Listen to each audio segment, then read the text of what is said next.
Welcome once again to my continuing YouTube video series on creating effective business videos to be put onto YouTube.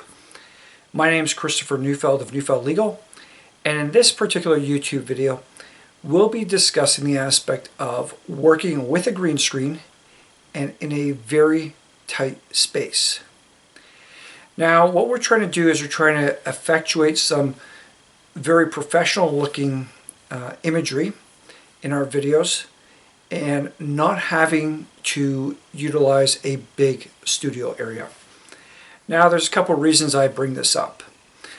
Number one, I used to do a lot of my videos in the basement. A lot of people in apartments don't necessarily have basements, but I did in the basement. I didn't find it to be the most appealing place to be working and doing my videos. I'd rather do it somewhere else. But there wasn't the larger space that I could actually put my full green screen in, because the green screen took up a lot of space. I'd say it's expanded out to a good 8 to 10 feet. Instead, I wanted to work in a very more confined area, which was more appealing, and I ended up finding that. But now I had about 4 or 5 feet in width within which to operate. And first of all, I had to condense down my green screen to operate, and then I would have other elements of the room impacting the video.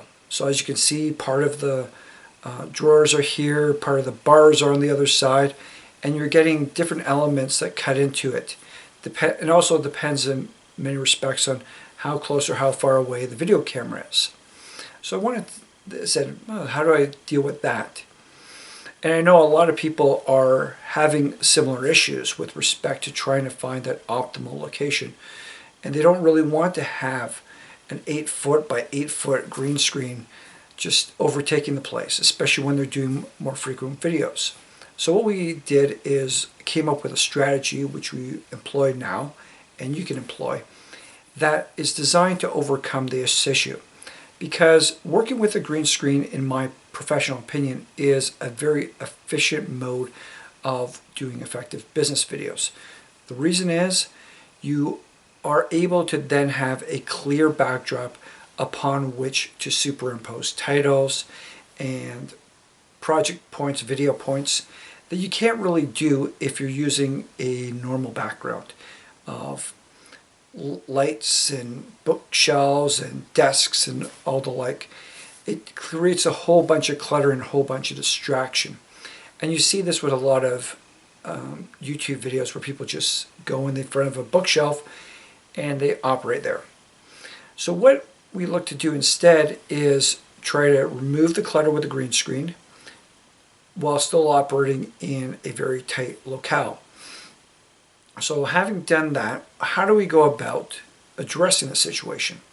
Well, we do our video, and once our video is done, we upload the video into our video editor.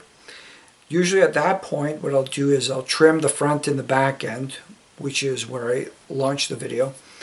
And then I'll also, typically based on my video editor, I'll increase the volume, because the volume seems to be a bit low when it comes in, and it forces people to increase the volume too much when they're actually listening to the YouTube video. Once that's done, I'll then eliminate all the areas that are not really green screen or that have excessive shading in them by putting a large green rectangular bars in place, covering up those areas. Usually it'll be the 2 bars on the sides, but sometimes I'll even put a bar over top. I'll make sure that the bars, the outline of the bars, has the line in green, so that way I don't have a black line afterwards. Then what I'll do is I will use not the upload function, but the export function to export the video into a MPEG or AVI file.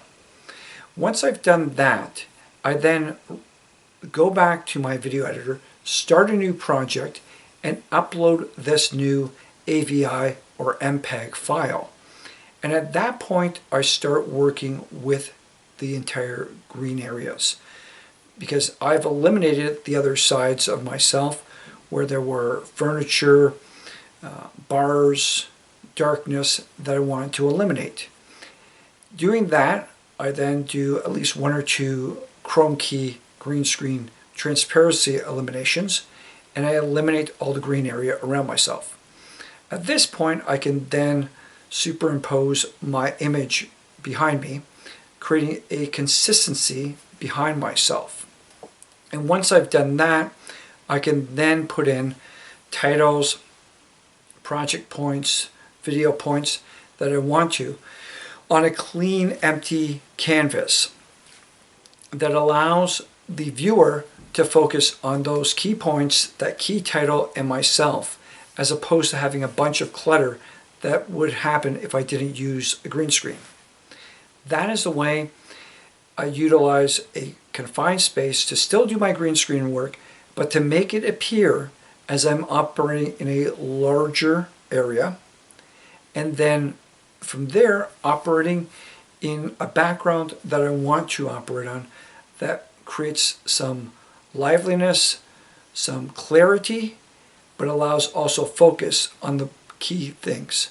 The key ones being myself, and also the other aspect being the title and the other information that I'm trying to convey to a prospective client or customer, as opposed to saying, this is my cluttered background that I'm operating in, and I can't really reinforce any of the key concepts that I'm doing with respect to my video. That is overcome by doing effective green screen presentations. Hopefully this YouTube video has been of benefit to yourself. I hope you continue to look at our other YouTube videos and they help you in developing your own business videos. Please feel free to subscribe and like this YouTube video and add any comments in the comment section such that we might have ideas to better inform others as to how they too might produce better business videos. Thank you very much and have a great day.